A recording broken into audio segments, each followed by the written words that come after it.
Contrary to my habit, I'll have to make this a fairly brief introduction. This is in deference to Bob Irwin. That's his style. That's the way he wants it to be. That's probably the way you would like it to be, too.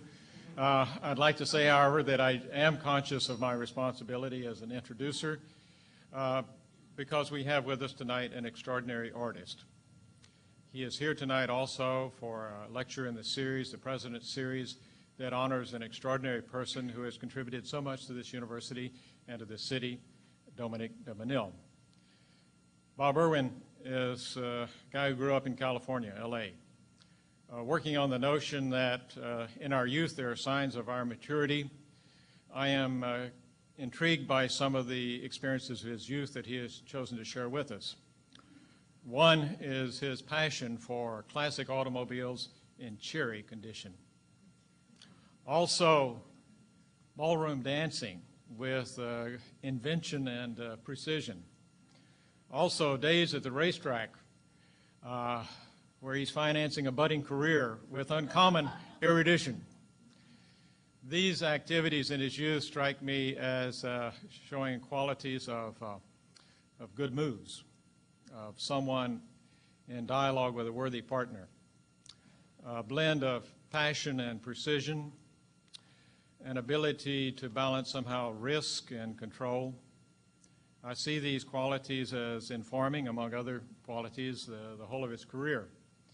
That began with a personal mode of painterly abstraction in the 1960s, that evolved into a quasi-scientific, quasi-philosophical concern for light and space, that evolved in the early 1970s into a form of sight-related artworks.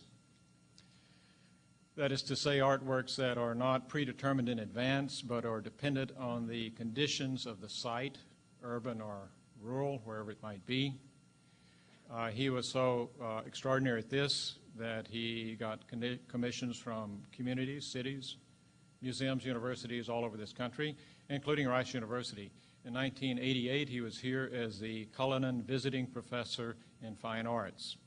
And he got into a dialogue with our campus in the Central Quadrangle, responding to the openings there, our arches and our rectangular windows, and constructed some very subtle scrim constructions dealing with those that actually he didn't even call art. They were merely interventions. But for those of you who are able to see them, there will be a memory of haunting beauty of them as sort of catchers and transformers of light and space. Activities like that led to all sorts of distinctions, not only the commissions I've mentioned, but to major retrospective exhibitions, to fellowships, Guggenheim Fellowship, the prestigious MacArthur Foundation Fellowship, to an autobiography, and I should mention his own book, Being in Circumstance. His work continues apace. Perhaps his most notable recent or best known recent work would be for the gardens at the Getty Museum in California. He also has a vast project now going on in New York for the Dia Foundation, but I never know what he's going to do. He doesn't know what he's going to be doing. He says, I wait till the next day to find out who's on the phone and what they have to propose. I don't know what he's going to do tonight either. I'm not even going to give you a title of the lecture. I'm not sure. I think he was working on this until the last minute. I'm curious to find out what it is. Would you join me in welcoming Bob Irwin?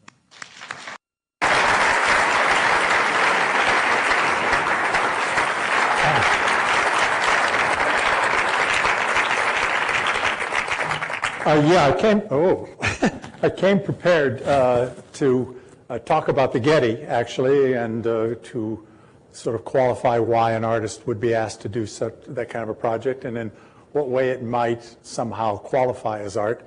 But it's a 2.5-hour lecture, and reading the invitation on the way here, it said 45 minutes. So that's why I wasn't sure what I was going to do myself. I think maybe I will show a few slides at the end, maybe just enough to give you some idea of the games I'm playing and the kind of fun I'm having being an artist. But I thought instead I would maybe just run over the kind of grounds for not just why I do what I do, but my thoughts about the whole idea of art as an enterprise, as an activity, as a discipline. It's become a very difficult subject to talk about, at least I think, because the word art has come to mean so many things that it doesn't really mean anything anymore. It's not a descriptive term. If I say architecture to you, or I say sociology to you, it conjures up a history of activities, a set of intentions, an ethic that's involved, a discipline, a kind of education, a particular kind of education. But for art, that's become, I think, a little vague. In explanation, I went to a symposium just a while back. It was supposed to be a very serious activity on the subject of art and architecture and whether or not we could collaborate and the grounds for collaboration. It's a tremendous group of people. Ian Pei was there, Frank Gehry, I can't remember all the names now, but a very distinguished group of architects. And it was not for audience. It was a serious conversation among ourselves, about 25 of us around the table.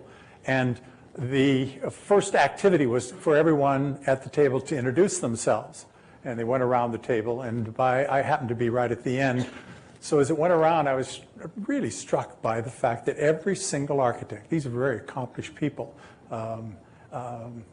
every single one of them wanted you to know that they were an artist. Which I thought was very interesting. Why in the world would an architect tell you that he's an artist?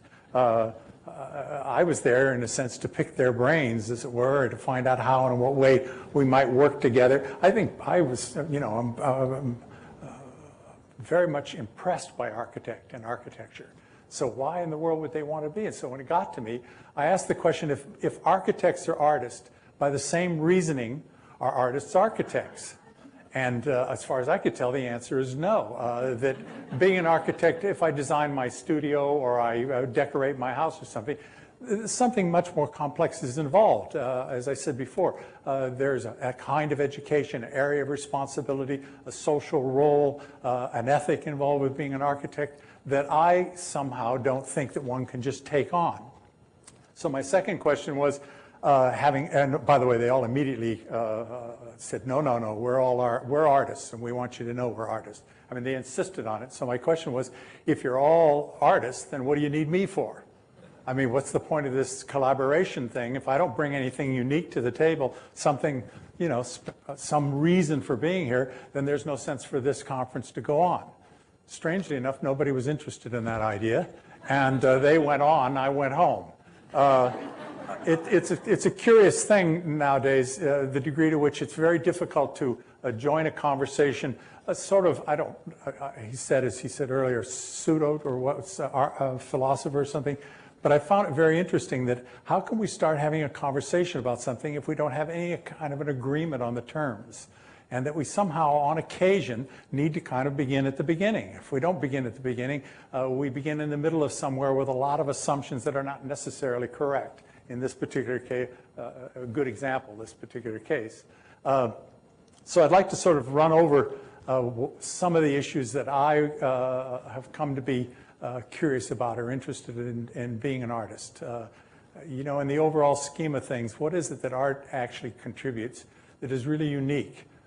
We give it this very high place. We build these great citadels, these great museums and what have you.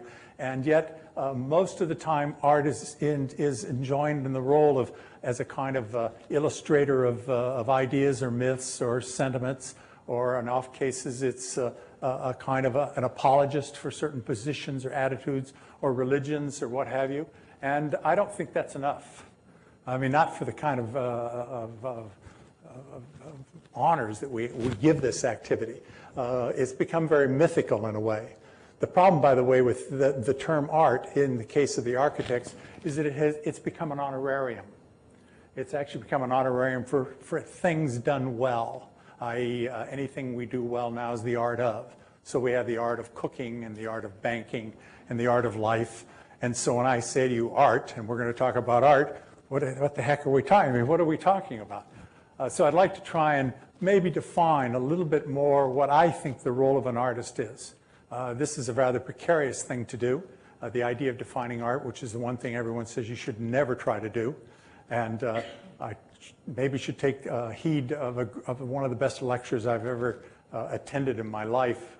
Ad Reinhardt came out to California one time when I was a young artist, and there were a lot of young artists in California. We were full of piss and vinegar at that time, and thought we were doing some pretty good things. So Ad Reinhardt came out to give us a dialogue, and he did something what I had never experienced before, which is this sort of the via negativa.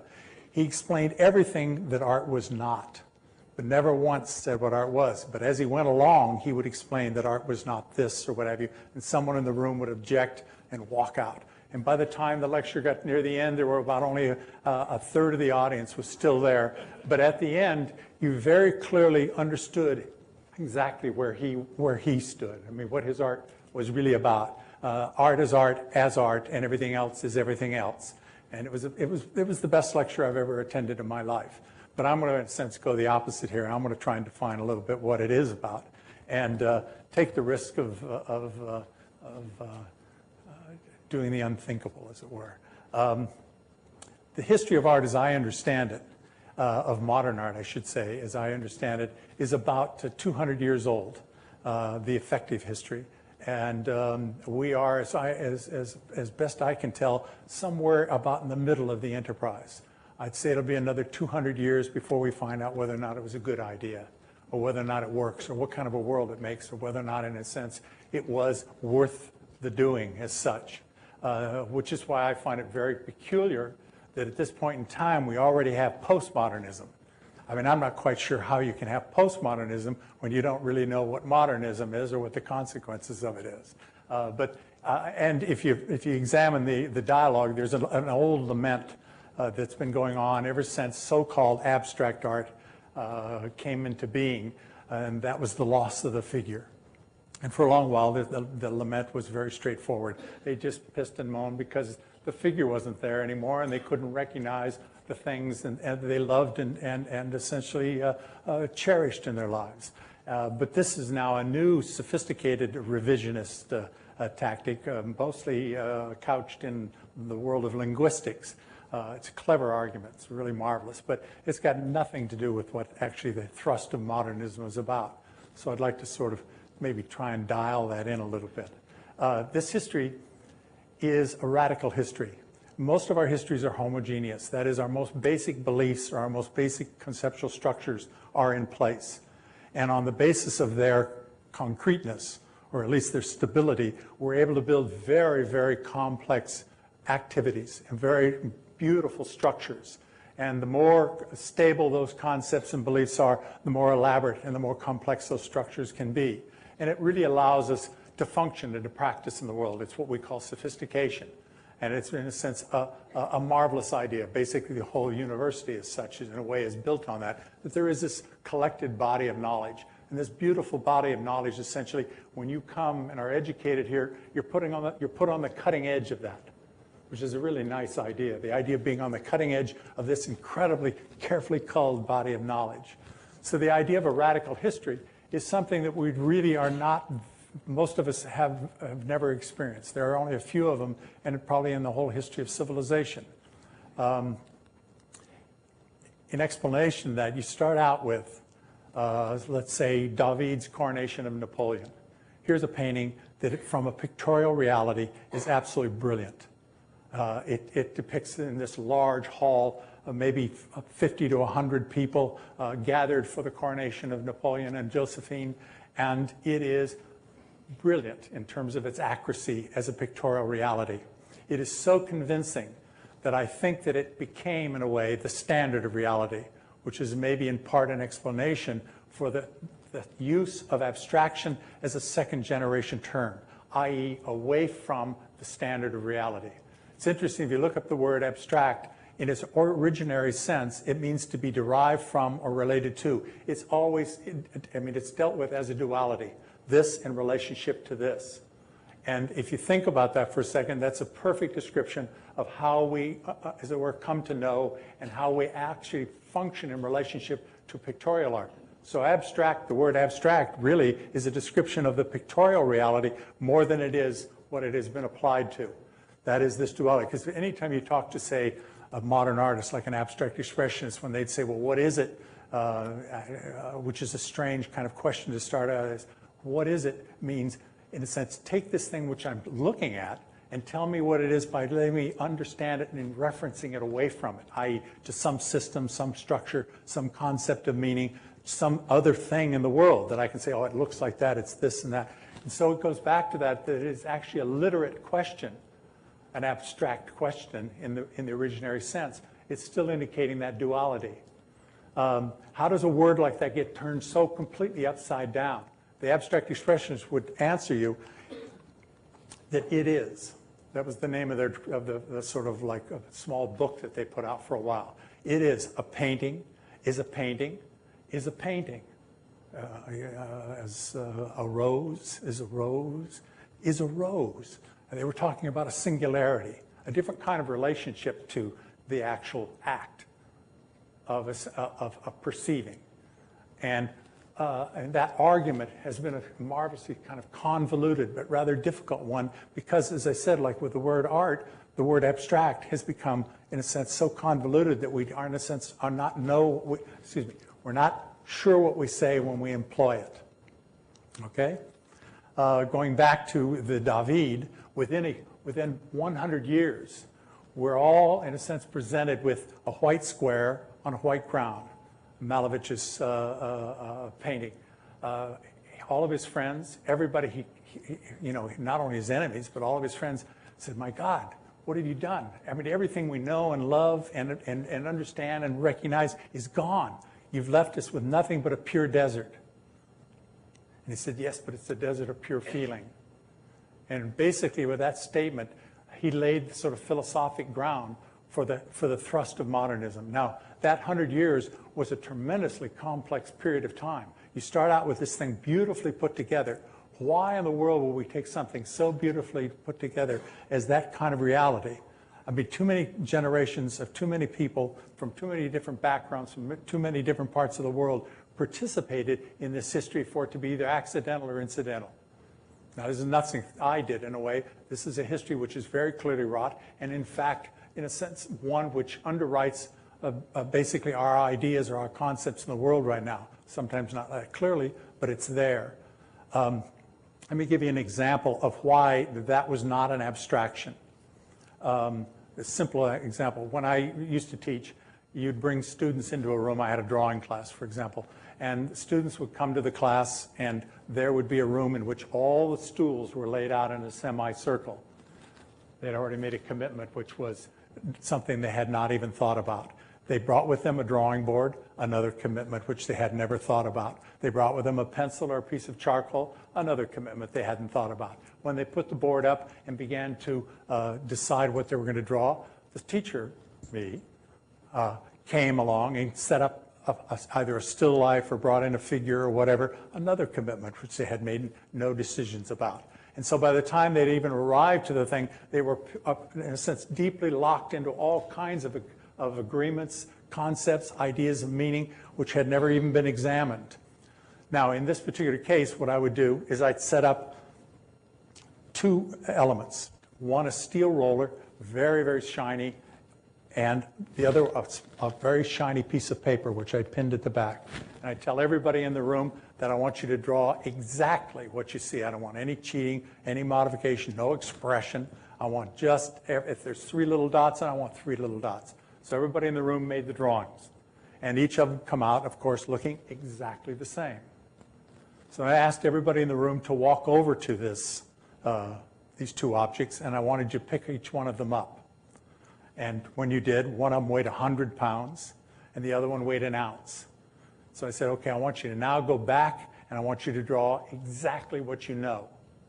So that when one drawing, in a sense, became a very black, heavy, charcoal form, and the other became just a thin, delicate line, was that an abstraction?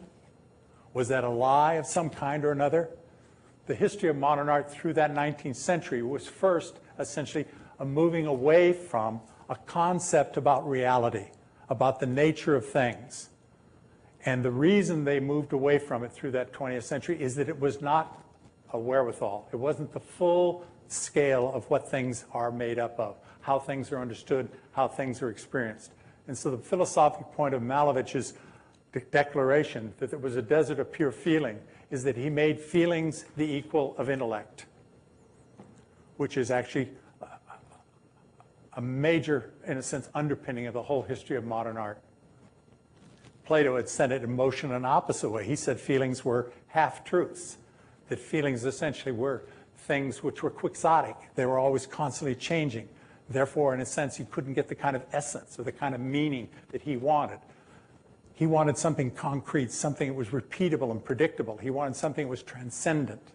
When you think about the highest ambition of classical thought, that idea of transcendence is the most critical item in it. It's a beautiful idea.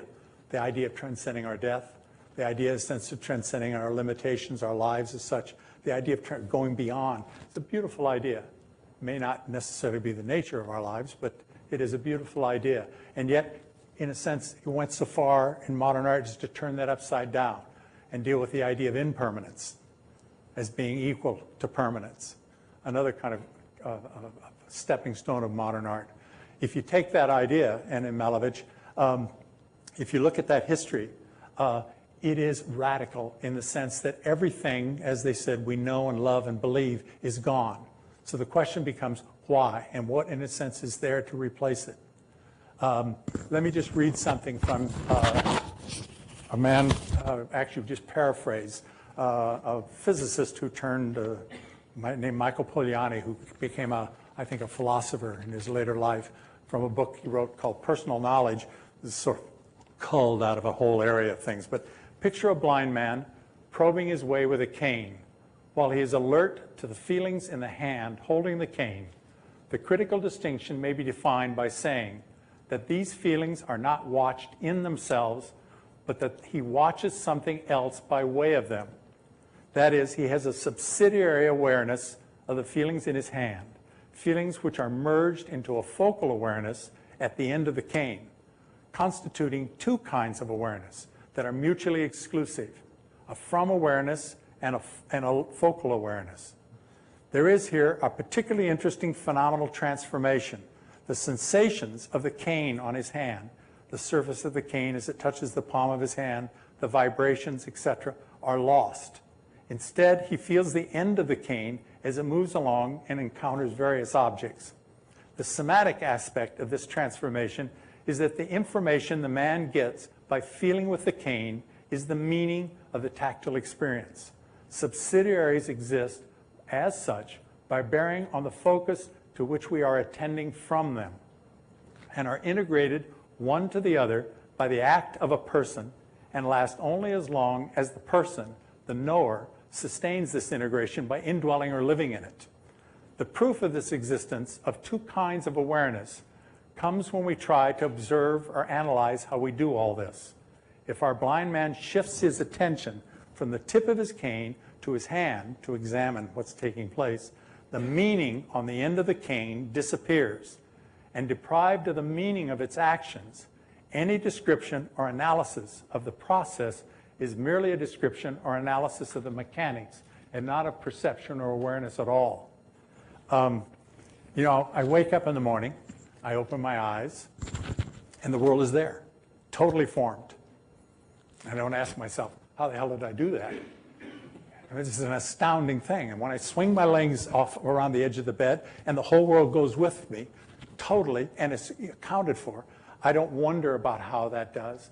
I essentially move on. But if I had to lay in bed, say even for a moment, while the world formed, bang, bang, bang, all the pieces and parts coming together, two amazing things I would be made aware of. One is that I perceive, i.e. we perceive, that we make that world look the way it looks. It isn't given. It's something that we're working on all the time. So I will propose to you that one of the roles of art is a continuous examination of our perceptual awareness of the world and a continuous extension of our ability to understand the nature of that world around us. The second thing that one would be aware of when in that moment of all the pieces and parts going together is that I couldn't move. that you would be unable to function at all if at every moment you had to wait while the world formed, even if it were an instant.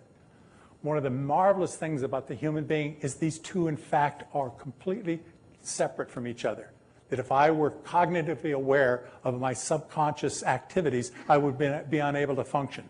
So this difficult relationship between these two and our inability to cognitively or in a intellectual sense to explain things like perception or the phenomena of feeling or touch is, in a sense, a piece and a part of the nature of our being in the world. Mondrian, who I think was a brilliant artist, but I'll use him as an example of the artist who actually laid out the conceptual ground for contemporary art. That is, he started out with a beautifully, absolutely brilliantly rendered, say, tree or flower, and then step by step began to examine other dimensions of how it exists, its field density, its weight, how it actually, the energy that is, the interaction of the energy of it, so they finally came to those marvelous plus-minus paintings in the end.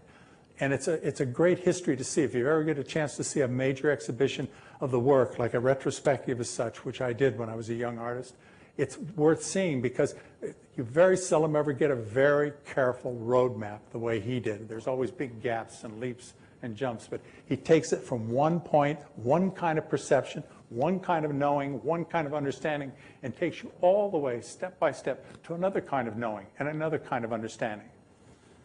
So I'll risk now the first sort of flat statement. No artist worth their salt has ever made an abstract art.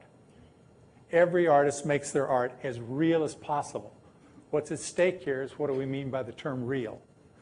That's what's at stake. That's the issue in a way, which is maybe a more interesting kind of role for the art than just as an illustrator or such. Looking at actually at these basic as underlying structures of consciousness as such. I think that the abstract expressionists, as artists, made a major contribution. I define it as essentially developing a whole new visual language.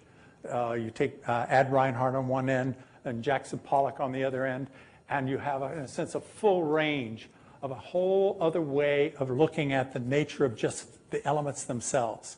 It's a kind of perception that doesn't start with naming or doesn't start with definitions. It starts really with looking at the nature of things in their actual physicality.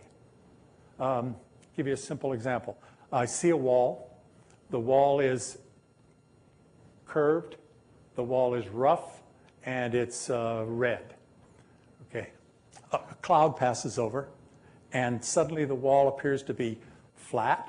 It appears to be smooth, and it appears to be violet. Okay, now I can walk over to this wall and I can say to myself, well, and reaffirm that it's curved by walking along it. I can run my hands over it and reconfirm to myself that in fact it was rough. But what do I do about violet? Is violet a mystification of some kind? Is it a lie? And if the cloud should go away and it becomes red, what do I say to myself, was it red all along? What we're entering in here now also is to the world of the phenomenal. That is, that things are not concrete, that the beauty lies also in the fact of the way that shadow casts on there. And if a yellow truck goes by and my red becomes orange, is that in a sense a trick of some kind, a sleight of hand? Or is that a piece and a part of the nature of the world that we look at? And if it is a part of the nature of the world we look at, shouldn't it be a piece and a part of our dialogue as artists? I once posed the question in New York, totally ignored, that if you take words like perception or creativity as bearing directly on the issue of art, can we hold the dialogue to be the equal of making, i.e. can we only talk about things that people make, about the human hand and so on and so forth, and we know the value and the worth of that. But if beauty or if aesthetics or any of these things really bear on architecture, isn't violet one of them? Isn't it eligible to be thought about? So when you look at this history of contemporary art, there's a complete shifting, a kind of turning the world upside down with the idea that there's a whole other world of reality, a whole other, in a sense, level of being in the nature of things. I won't make any claims on contemporary physics, but as I understand it, they kind of speak in the same terms. Let me just give you a simple example Well, let me first, having brought up Piet Mondrian, let me just read something from him, written in 1912, which kind of grounds everything I do today. Interesting to find it 30 years later. Could have saved myself a lot of time. Non-figurative art brings to an end the ancient culture of art. The culture of particular form is approaching its end. The culture of determined relations has begun. As in the introduction, Bill was saying, I just answer the phone. What that means really is the idea of acting in response, which is the idea of the culture of determined relations has begun. That everything exists in a set of relations. We'll go into that in a little bit. This consequence brings us, in a future perhaps remote, towards the end of art as a thing separated from our surrounding environment, which is the plastic reality. It's a phrase that they somehow loved at the time. It seems a little abstract to us. But this end is at the same time a new beginning. Art will not only continue, but will realize itself more and more by the unification of architecture, sculpture, painting, and nature. A new plastic reality will be created. Painting and sculpture will not manifest themselves as separate objects, nor as mural art, which destroys architecture, nor as applied art, but being purely constructive will aid in the creation of a surrounding not merely utilitarian or rational, but also pure and complete in its beauty. Kind of sort of a manifesto for me. Let me just give you a simple kind of explanation of that little history that I was talking about. The idea in classical art and in making it is that this object, this vessel, is really in a sense just that. It is a kind of a container for meaning or meaning structures. And the first thing I do, if I pour some meaning into it, get a little bit of meaning in there in my studio. I'm making this thing in my studio. And on the basis of that meaning, I'm able to move it from my studio all the way over to my gallery. And nothing of consequence has changed. Now that's pretty interesting, don't you think? That this thing, essentially, I can move from one set of circumstances, one set of environments, one set of conditions. It can go to a completely different set of conditions, and nothing of consequence is lost. The idea of being able to transcend this distance. Now, if I were able to take and put enough meaning into this, something really of some great significance, I could maybe even attempt to take it from my middle of nowhere growing up in LA to New York, all the way to New York, and they would understand it. My first rude awakening and lesson in that, one of the nice things about being a studio artist, which I really hated giving up, and being a painter, which I really hated giving up, is that while I was in the studio, I could make the world look any way I wanted, as long as I didn't expect anybody else to agree with me. The minute I put it under my arm and took it outside, a whole different set of propositions came to bear. So I took my painting, I remember, to New York. These things were done, they were, some of you might have seen them, but they were very rarefied. They took, one set was a series of paintings with just little dots on that sort of floated in the air. In fact, one of my stories, my aunts and uncles all came to my mother and said, Goldie, we're going to go see Bob's show. I showed these paintings only once in LA. And they said, we're going to go see his paintings. And she said, oh, I don't know if you ought to do that or not. And they said, oh, no, he's our cousin, and we love him, and we're really proud of him. So they went up to the show, and they came back to my mother, and they said, Goldie, there's nothing there. These paintings took like about 5 minutes to sort of manifest themselves. And so there was a kind of funny moment there where you were kind of in limbo and took a kind of effort, a particular kind of contemplative effort to bridge the gap. So when I took them to New York, I had a particular problem. New York and the spaces and that were kind of cluttered, and I had a lot of shit in them. And so I did real simple things because they were so, so delicate. If there was a black baseboard, I painted it white, and there was a hole in the wall, I patched it up at that time. And after I came back, I read the first reviews, and they said, the guy is really anal. He's got a terrible potty training. excessive kind of potty training. I mean, he had, all this little fussy, which I did to essentially eliminate distractions. For them became major distractions. And from their point of view, the paintings were all about things that they thought were, absurd. So, simple story that my paint did not transcend from one place to another, although that was the name of the game. If I fill it up enough and the meaning becomes of real consequence, I might even be able to transcend my generation. Or maybe I could move it from LA to India. And since it's so essentially human, so critical, it would mean the same thing to them. They would understand it. And that's a really pretty idea. And if I make it high enough, in a sense, the content is of great content. And when you look at the history of classical art, that kind of level of content, that kind of level of seriousness, that kind of subject matter was very important to the paintings. Important, that's the wrong word, but I lost the word I wanted to use. Anyway, and it, in a sense, got to the point where the kind of high ideal of the transcendent of time, i.e. art is timeless. It's a very pretty idea. So we go through this little history I've just talked about in the 19th century, where they start, instead of it being Napoleon or the King of Kings in a red robe, it became just a king in a red robe. And then more of the meaning went out of it, in a sense, first, and it wasn't a king, it was just a burgomaster in a red jacket. And then more went out, and it was a woman in a red dress who sat next to you, and suddenly she was breathing. She was no longer, in a sense, depicted as like a goddess of some kind at some great distance. And like my roller, one could reach over and touch her, and she was warm. And she spoke back to you, and there was emotion, and there were feelings. Suddenly all kinds of other dimensions of her being rather than just knee bone connected to the leg bone.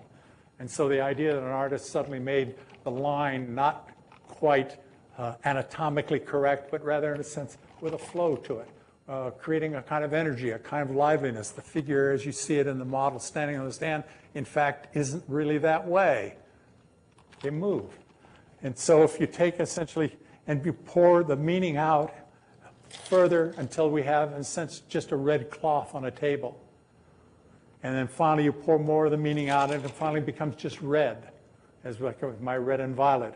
And you pour it all the way out, and what we had really, as a historical moment, was minimalism, which is really, in a sense, the object unadorned, to deal with the object as an object in its pure form, not related to, not understood through other systems of structure, but understood directly by participating in it. Now, there's a very interesting thing there about humanism. Which is the more human? The picture of the human being or the necessity for a human being to make choices, to actually decide? Because we're now moved also from the quantitative realm to the qualitative realm. And as that little statement I read to you, qualities exist only as long as somebody keeps them in play. The beauty of quantitative things is they're measurable. You can weigh them, measure them. You essentially can deal with them in in other words, 1 repeated is the power of 1.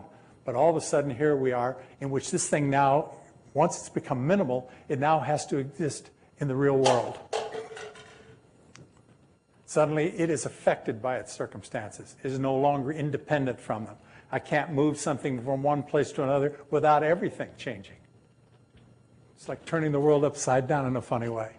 Let me just give you another example of this. For painting,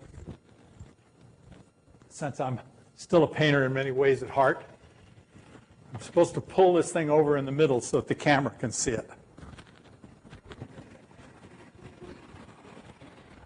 Is this aimed so that basically everybody can see it now to some degree? Go back to it again. I make a mark, and the power of the mark is the fact that I made it, i.e. that it's intended. It's not accidental. It's not just a scratch, but I made that mark. And so it has the meaning of my intention. And on the basis of that, like with our cup, this becomes positive, and the space around it becomes negative. Interesting. Obviously, it's not that way, but that's how we understand and read those things. And so there's this whole history of marks. Now, just to make this thing not take all night, I can raise the power of this mark, and as I do, it becomes more and more positive, and the distance or the space between the positive and the negative becomes greater. I can attach it to a system, say a system of language, and we are immediately able to read that, and as it were, takes on a kind of meaning, and we understand it, and it underwrites an entire level of intelligence, an entire level of communication. It's a brilliant idea. Let me just take this mark and give it a really high power. I'll make a better cross than that. Okay, now it becomes a sign or a symbol of something of great consequence, something truly significant. And so the power becomes great. So you understand that in classical art, that's the basis of deep space. Essentially, it's a hierarchical structure. That is, when the meaning is extremely clear, the hierarchy is clearly, in a sense, defined or in place. We have this deep space, and all the other elements within those paintings, all the spirit carriers and such, are related to and understood in relationship to the power of this mark. And one reads the painting. That's where the idea came from, of reading a painting. One reads through it. It's very interesting to read, for example, the contracts written by the church for paintings or sculpture in the Renaissance. They were extremely exacting documents. They told the artist not only what subject he was to deal with, they told him exactly how much cerulean blue he would use and how much gold had to be in the painting to, in a sense, bond the contract. But even more critically, they told the artist exactly how and in what way everything in that painting was allowed to relate to everything else. Who could look at who could cast an eye in a direction, who could touch, who would be standing next to or behind or in front of. They were the contracts are extremely specific in telling the artist exactly the structure of the painting and all the relationships of the players in the painting. Now, these were not just contracts to, in a sense, a creative work of art that was an illustration of the text, but it was more complex than that. These contracts were made essentially so that the painting became an illustration of the lay's position in relationship to power, i.e. the church in this case. And so these structures were highly, in a sense, stylized in terms of kind of meaning structure with the idea of how the lay was, I've already said it, to relate to power. If you look at this history of the 19th century, we talk about a couple of things start happening. One, as I said, the king of kings becomes a king. King becomes a burgomaster, and so on and so forth. So as that level of meaning started going down, so did the space become more and more shallow. But what was most critical is that this hierarchy became less and less clear. The beauty of a good hierarchy is that one can really know what top is and bottom is and good is and bad and so on. For example, I'm an artist, and there are a lot of artists in here, and I've been around a long time, which means I stand very close to the deity these days. We'll make this hierarchy, the top of this hierarchy is high art, okay? And I've been at it a long time, so I'm up right about in here somewhere, okay? And the rest of you come in down here somewhere, with your miserable little offerings, and I can look at them, and I can correct them. And I can tell you how to be an artist. In other words, I can talk about all the things that it needs to be to require so that you can slowly raise your miserable little offerings up to the point where they start to actually, become worth spending my time with. And it works. And it's a marvelous idea. And in fact, it's very much, I won't go into the great lengths, but it would not be unable to function as a society without that kind of clarity and the ability to make those kinds of decisions. So when this hierarchy starts getting less and less, it becomes in some ways a very dangerous idea. If we, in a sense, go all the way to the point, for example, and people talk about the idea of the marriage of figure and ground, what it really, in a sense, is at stake there is that, in fact, the subject and the space and the actual physicality of the painting are somehow merging in some way. And they're no longer one on top or, in a sense, separate from the other, but somehow equal partners in this painting. Which, in a sense, if you really take the idea of the marriage of figure and ground seriously, which it wasn't, by the way, yet at that point, But if you take that, you'd have a non-hierarchical structure, which is one of the real issues, and not a whole other lecture. What would a non-hierarchical structure look like, and how would it work? Because if we're going to replace the one, we damn well better have an answer to that question. You know, if you take a mark and you make that mark in the frame of a painting, this is in a sense an agreement that we all have, this whole understanding of this idea of the mark and the power, positive, negative. As long as we have that agreement, essentially, I can make a mark within that frame, and everyone in this room who's conversant with the history of art can weigh that mark against the whole history of marks. It's a pretty idea. I mean, it allows for the most sophisticated kind of dialogue and most, you know, beautifully nuanced kind of dialogue, which is one of the things, of course, that made every art historian an art historian. I mean, it's a spectacular kind of activity to be involved in.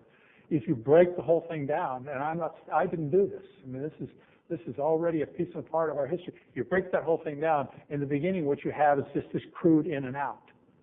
And the real second set of questions become, what would be the extended frame of reference for acting in art outside of the frame or outside of the object?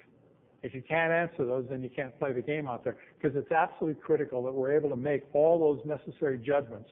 I like it, I don't like it, it's good, it's bad, you know, what it means, how it operates. All those judgments have to be made, or it is non-functional completely. It's a complete, in a sense, misnomer. But you look at this history of art, and essentially it has come to this point. In fact, it even came further. I'll make a mark now from the phenomenological point of view, let's say. All right? And this mark now is accidental, we'll say. I will even take it for, I didn't even do it in a way. So on what grounds does this mark exist? First of all, it's no longer even intended. It no longer depicts anything. It no longer has any kind of meaning underlying. It's just there, okay? Now think about it for a second. That's already been examined by contemporary artists. Duchamp drops a string, cuts the template where it lands. He played with chance. John Cage deals with the idea of ambient sound. So this history we're talking about of disempowering this mark has come all the way from something deeply, beautifully, highly stylized, learned logic, all the way to having to deal with something that possibly is accidental. Okay, so the issue then becomes, on what level does this mark exist? And how do I know it? And how do I understand it? And how do I deal with it? And we talk about this thing of humanism again. The key here is that it requires a human being, because we're now totally in the qualitative realm, and it does not exist without someone to weigh its physical differences. No matter how hard I try, I did pretty good that time, but I never can make that mark exactly the same. And the differences has to do with its actual physical aesthetic properties. And in a sense, asks and requires you to become involved with this process of choice. It's the oldest philosophic question as far as I'm concerned. Do human beings, in fact, ever really do make choices? Marx said, for example, that we don't. In the German ideology, one of the statements he made, which made me essentially no longer interested in Marx in any kind of universal sense, he makes the statement, life determines consciousness. Consciousness does not determine life. At that time, I was doing a lot of research on mind and on, just thinking about those kind of things. I was astounded by that statement. The first half of it, in fact, he carries out very well. He lays out in the first 3 chapters I can't think of the name of the book, Dust Capital. He lays out in the first chapter the plight of the worker.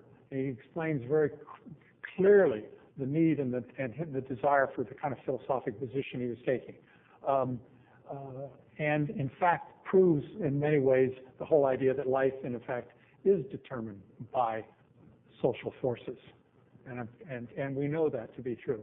But my being an artist, how could I buy into the second half of the proposition? I mean, if we use terms like free or creative, all those words that we attach to being artists in a way, they don't mean a thing if we don't, in fact, set our own our own meaning in motion.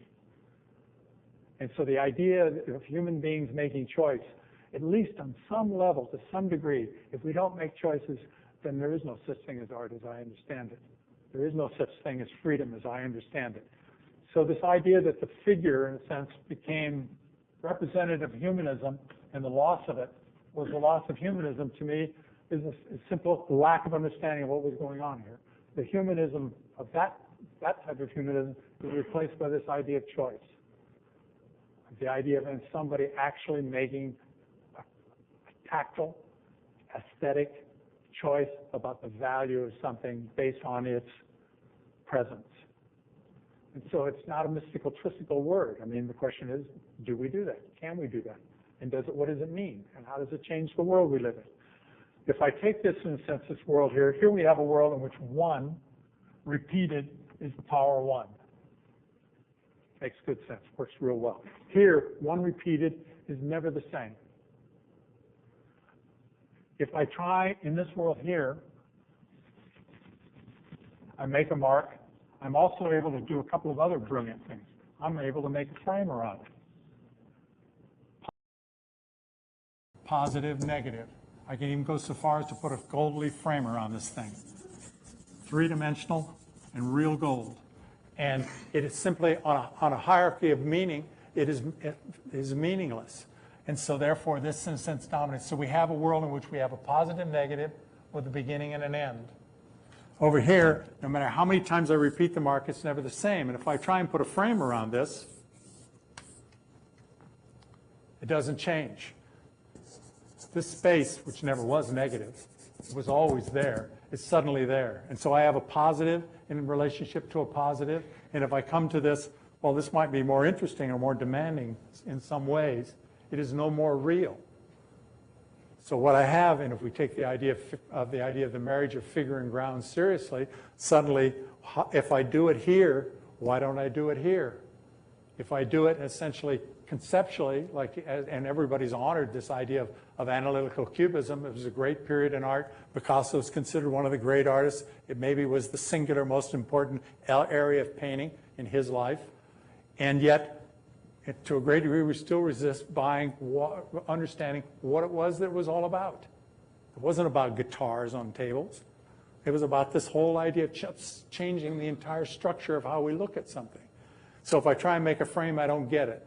Now, just to push the thing a little bit further, when I was painting those dot paintings, one of the things that happened was when I spent the 5 minutes or the few minutes before they came into focus, for the first time in my life, I saw this frame sitting on the wall and thought, my God, everything I thought about, all my propositions, all my ideas, everything were all within this frame. Where did the frame come from? What's the meaning of the frame? Can I really put everything inside the frame, like my violet? Is my violet really in the frame? And if it moves and changes, is it no longer usable? Can I put it in there?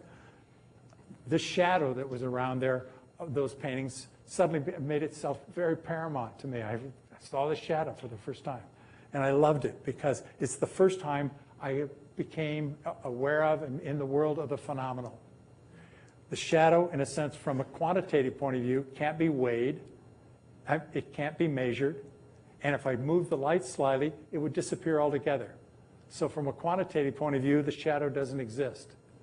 But in the perceptual world, or in the qualitative world, it's absolutely critical. We couldn't move without it. I mean, shadows are absolutely integral to how we see. They're absolutely one of the main elements of our ability to see. So how we have something which exists with great import in one world and has no existence and no meaning in another world altogether.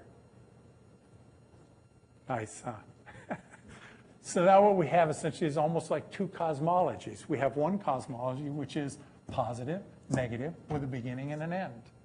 Here we have positive and positive and positive and positive in constant relationship with no beginning and an end. Apply those to any problem you want to, the nature of the universe, the nature of matter, so on and so forth. Two entirely different understandings. And you understand basically what Heisenberg's dilemma was. Any questions?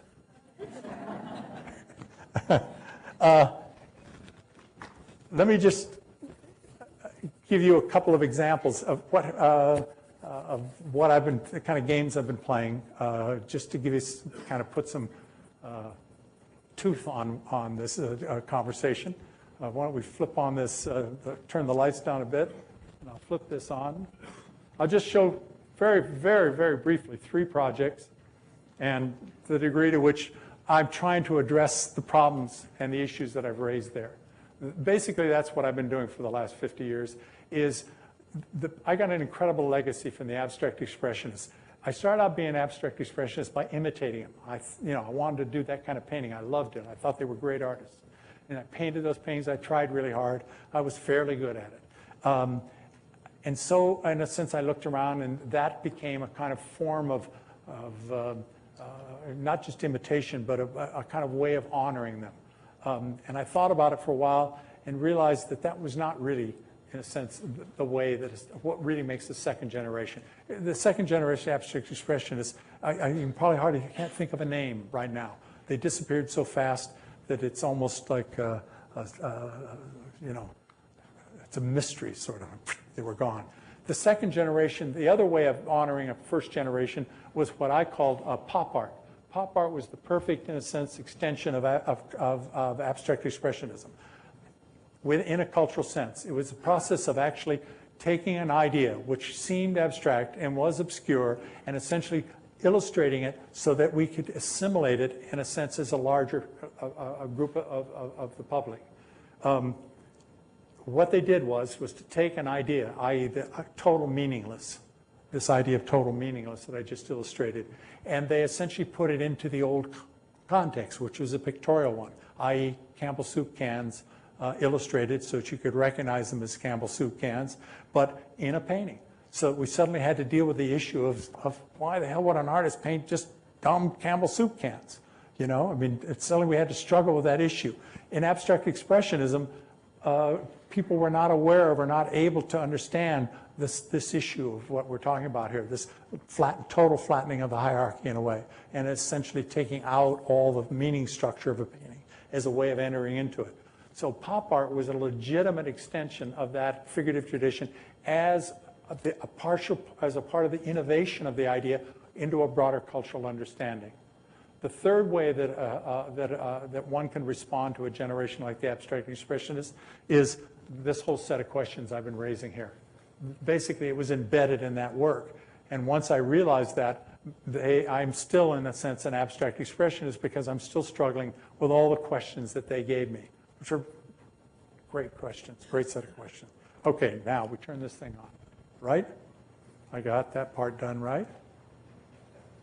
All these, the three projects I'm going to show you have all been done within the last 5 years. And I'm trying to illustrate a little bit this idea of operating contextually.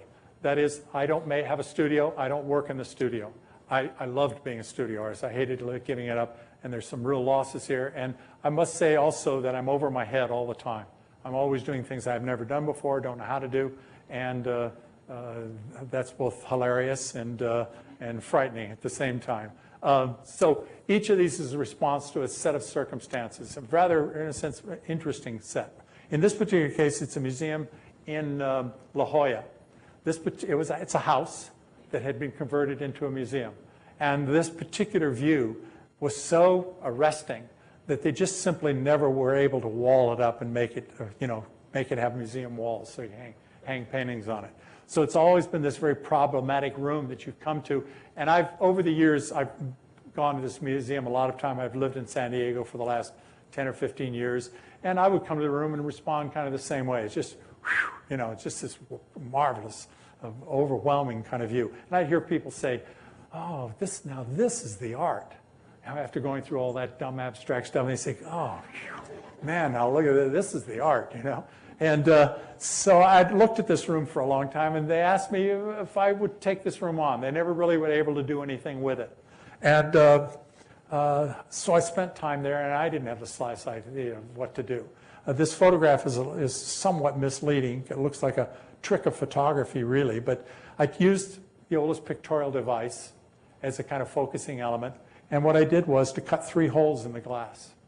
The ones on the left and the right, the glass comes together and there's no mullion, which is really quite nice because the square is actually in 2 directions, and visually when you're standing there, the glass appears to go on like the window goes beyond in both directions. It also, of course, does a nice phenomenal thing, which is it lets the sound in, and it lets in the smell of the ocean, and the kind of ebb and flow of the day. Another nice thing happened. I didn't realize when I first started to do it that the glass was actually tinted, which was a surprise to me. I didn't have to tint it myself, but it made those become more real in a way, in a sense, almost more in focus, where the rest of it's sort of out of focus. So this is a sense. Another thing happens, which is sense of the orientation of the sun, that there are 3 white squares. Most of the day, 3 white squares move through the room.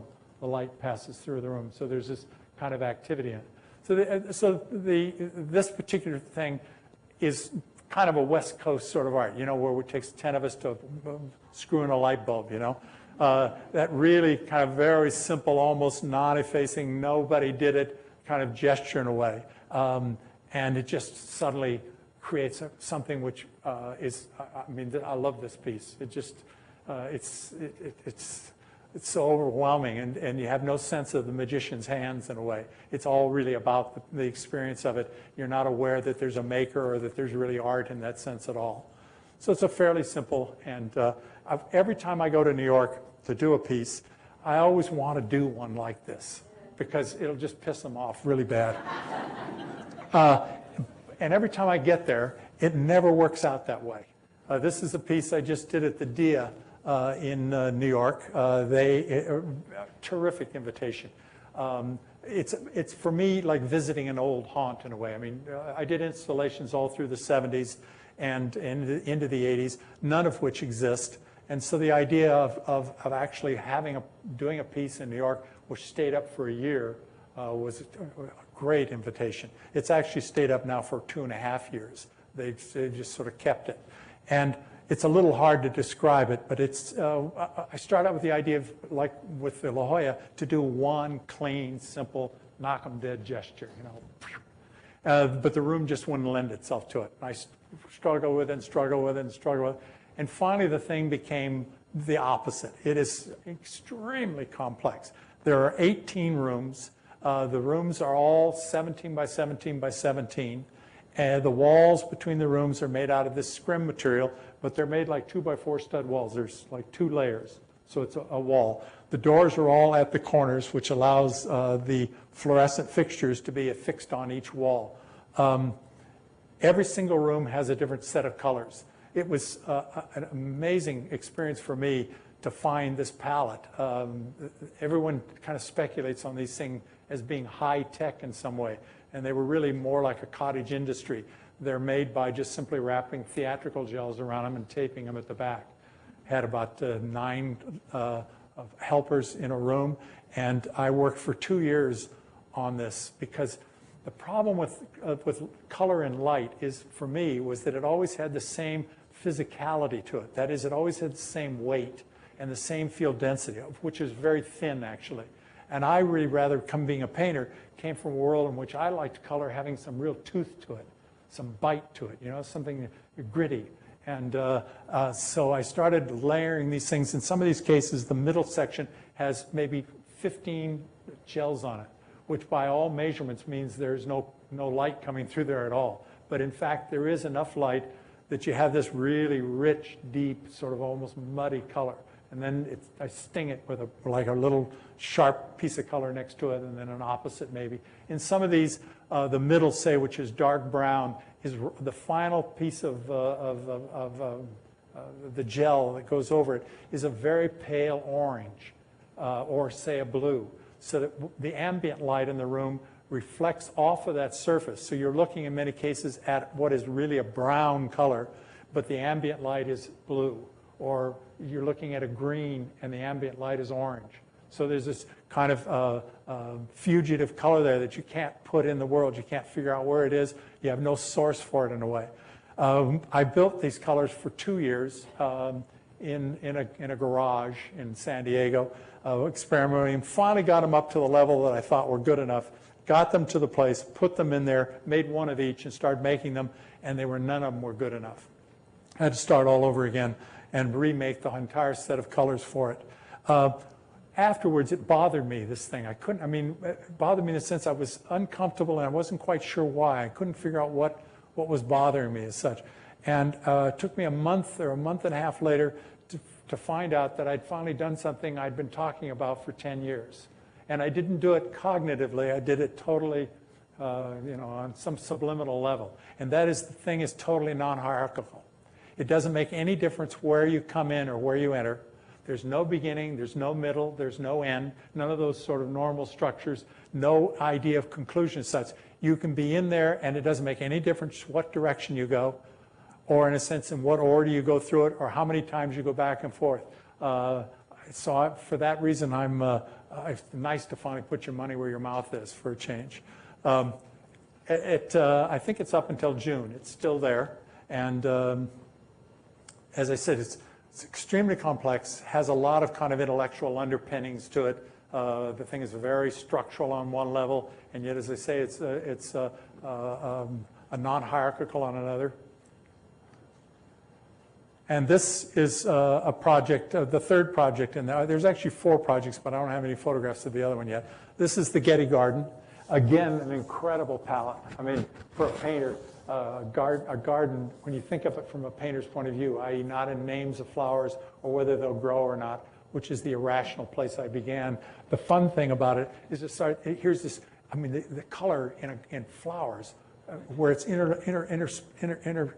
energized by surface and by texture, is beyond anything that ever existed in painting. And no wonder, in a sense, we've avoided nature to some degree.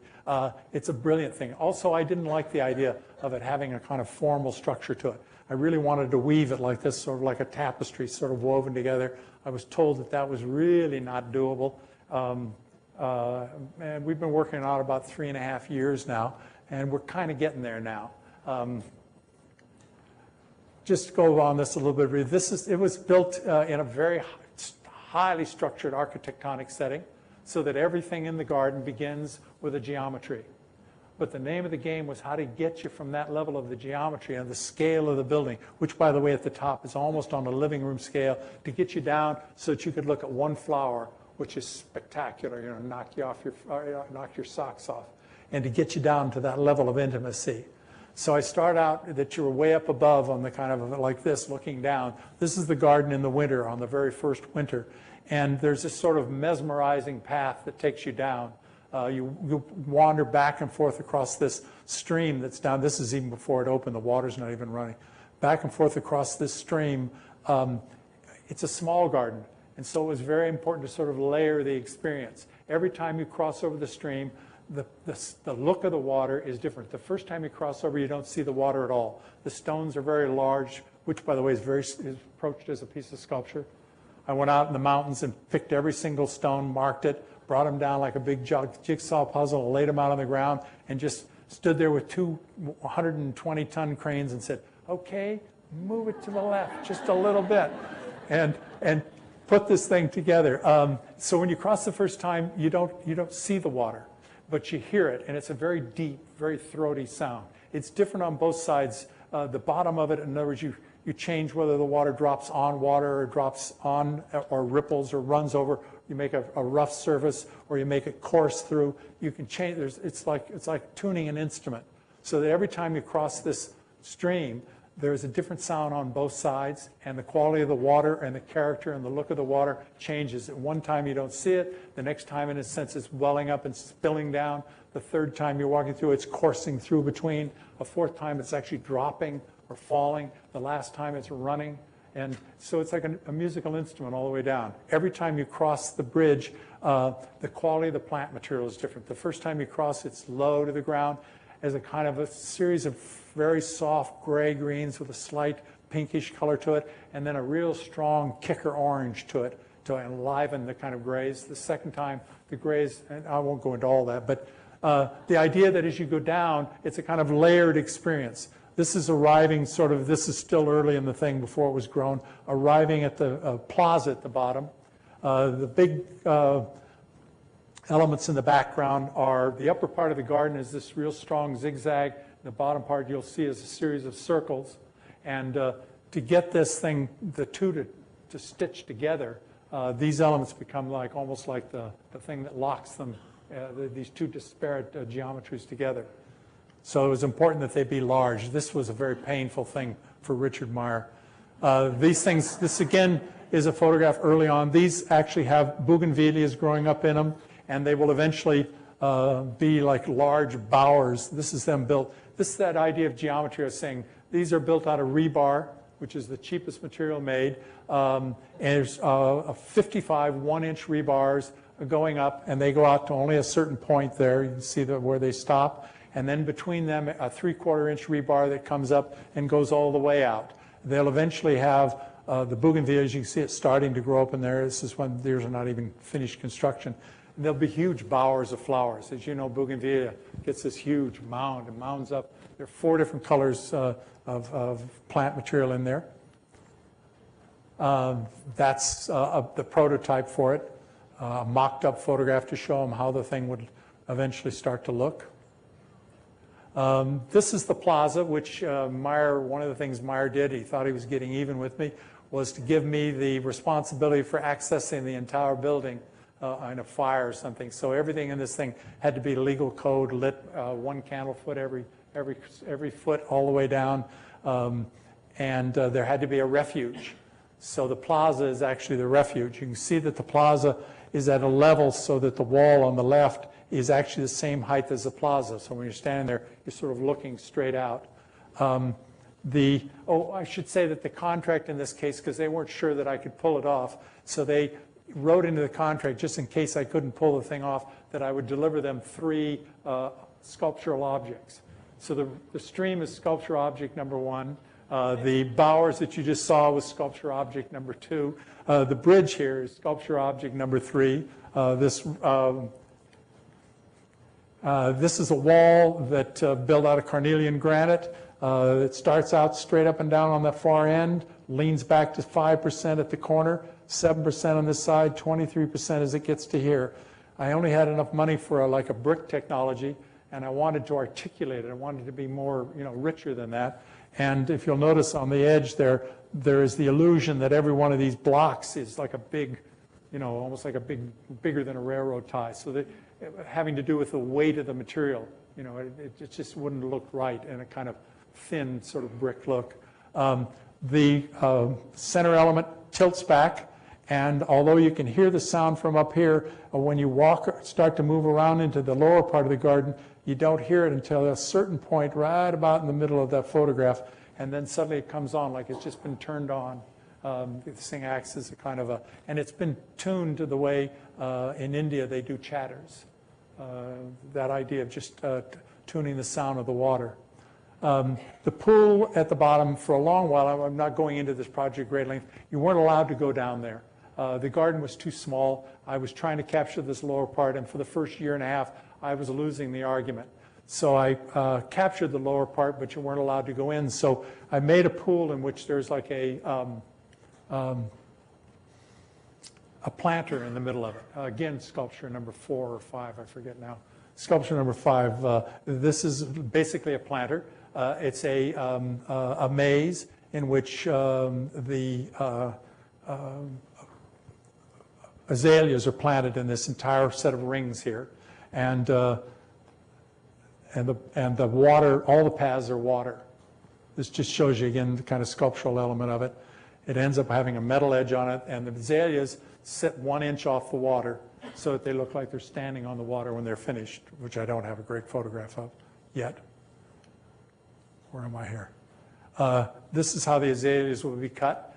One of the things that happens is the azaleas blossom in the spring, very early, March, and then the second one, I'll show you later, the second ring blossoms a month later, the third ring blossoms 2 months later than that, and the fourth ring blossoms in the summertime. So that the color rises up out of the pool over the period of the season. This is the rings I was talking about, and the lower part being the flower garden. Oh, I can back up a second here, I guess. You can see the bridge elements at the back, which is sculpture number 5 or 6, which is a zigzag path that gets you down to the lower areas of the garden and handicapped accessible. This is the second ring you see here at the bottom, Kalanchoe, which is a really nice kind of ice plant. It's not really an ice plant, but similar to an ice plant. Planted, everything, as I said, was planted in geometries. In the summertime, I let the geometry show through in the winter when the garden is bare, and then in the summertime, just let the plants, I go for total chaos, because there's so much geometry that I can let the thing, I mean, I can go for like a total exuberance in it, which is, and the third ring is the tabagia, which is the green up at the top. It colors at a certain time, and then those are crepe myrtles up above that, and they, of course, go pink all summer. And in between is the flower garden. The gentleman there, down on his knees in a way, is the gardener. He's the blessing that came along with this. You can't have a garden without a gardener. He and I have been going to, for the last 3.5 years while I was in California, we went to at least 1 or 2 nurseries every single week, all the way from British Columbia to the tip of California, into Baja even, for a few things. It's been really a fun thing to do. I mean, we have in this garden, the Huntington Garden, to give you an idea, has a couple of hundred species of plants, a major, major garden. This small garden has over 350 plants, and I'm still adding. That's it.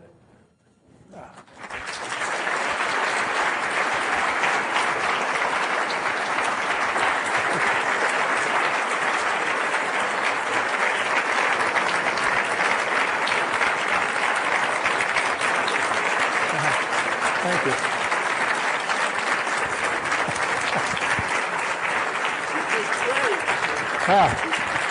Thanks for your patience.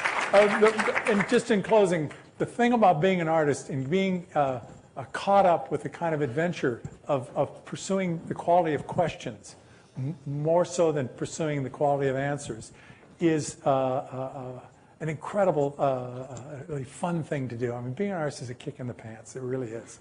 And I'm 72 now, and I'm doing more interesting things than I've ever done in my life. So I'm getting all the fun out of the thing. It's like I tell young artists, I wake up every day and I get 51% of the proposition. Every single day. Everything else is gravy. Thanks.